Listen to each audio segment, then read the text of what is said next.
Hey everyone, how's it going? Although you can't see it, I am squatted with Herring and Spare Ribs Rule, and we're playing Tempest Mark V's over New Guinea versus the Japanese. And when I say Japanese, I mean mostly N1Ks, since they're pretty much the vast majority of what the Japanese players seem to be flying at the moment. Because they're very good UFOs. Excuse me. Well, anyways, not long after taking off, we find ourselves in the middle of a rather hectic furball, I guess you could call it. I'm able to line up with one N1K, and then Spare Ribs lets me know that there's another N1K following him up into a climb. And as luck would have it, I'm able to slot in behind him as well and take him out. As I'm turning around and watching random Japanese aircraft, as well as my own fall out of the sky, I hear that Spare Ribs is actually being attacked by another N1K. I mean, I wasn't kidding when I say most of the aircraft being flown by the Japanese at the moment are N1Ks. Or at least that's what it seems like. Very subjective opinion on my part, I suppose. Unfortunately, the N1K actually ends up colliding with Spare Ribs and takes out his elevator, and he's not able to pull out of that particular dive that he's currently in. So we lose one squad mate early on in the beginning of the match. That was a little bit of redundancy there, but that's okay, because we're going to avenge our squad mate here. And it was a bit of a dubious decision on my part to get so close to ensure that I actually shoot this guy down. So I almost collide with him as he falls out of the sky. But hey, it's alright, because as I flip back around, spot yet another N1K following behind a friendly Spitfire.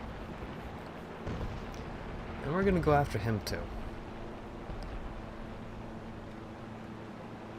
And it's a replay, so even though my aim was not exactly on point during this match, it's not as bad as it seems to be. Or it's not as bad as the replay would suggest, I should say. And as you can see, there's just burning planes falling out of the sky everywhere you look, it seems. And Herring is about to be attacked by a J7W1 Shinden. Now, I didn't know this at the time, but apparently in 1.53, and thank you Ecoke for being the first to bring this to my attention, the J7W1 flight model was adjusted, and while personally I wouldn't say it's a great aircraft by any stretch of the imagination still, it's definitely not as bad as I originally thought it was, thanks to its flight model in 1.51. It actually feels like what you imagine an actual aircraft might fly like. Although, to be honest, I don't think it's anything particularly special still. Aside from the guns. The guns are great for taking on bombers, I will admit that. But anyways, this isn't about the Shinden, this is about a round in the Tempest that is not particularly special, I don't think. But it's not every day that I get as many kills as I do in this match, so I thought it might be worthwhile to show it off a little, if I'm very honest with you. I get attacked by a Ki-84 that actually I believe was going after Herring originally and then broke off for whatever reason. And I thankfully get saved by a friendly Spitfire, who's able to clear him off my tail here in just a second. And at this point in the match, I'm out of ammo, basically. I only have a handful of rounds left. My engine's overheating, and Herring, the only remaining member in my squad, is damaged, so we decide to go back to base and get back into the fight as quickly as possible after that. It ends up being a pretty good call to go back at that point, because just before touchdown, my engine seizes from overheating.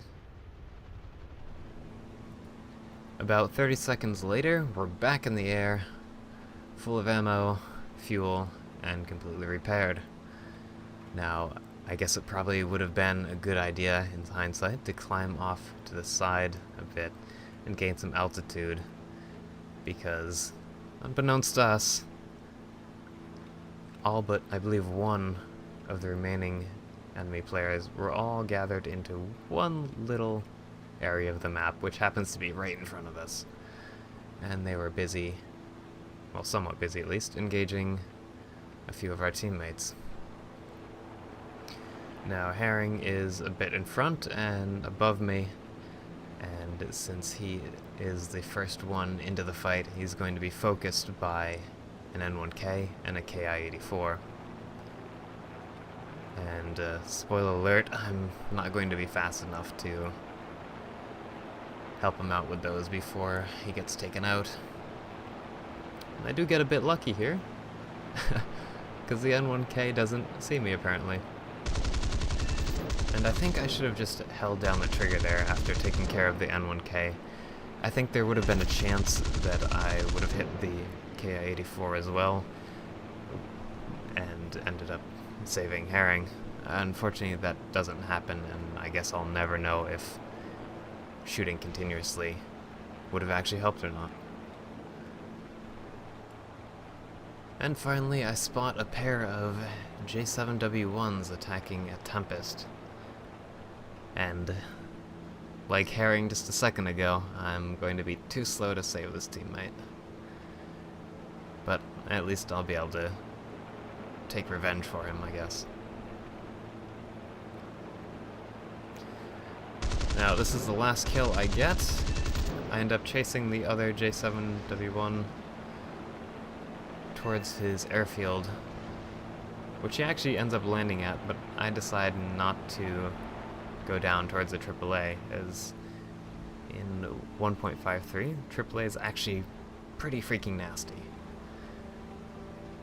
And as I'm circling around, an N1K ends up surprising me, and I go down fighting, but I go down all the same. Anyways, guys, I hope you enjoyed the video, and maybe I'll catch you next time. Until then, happy hunting.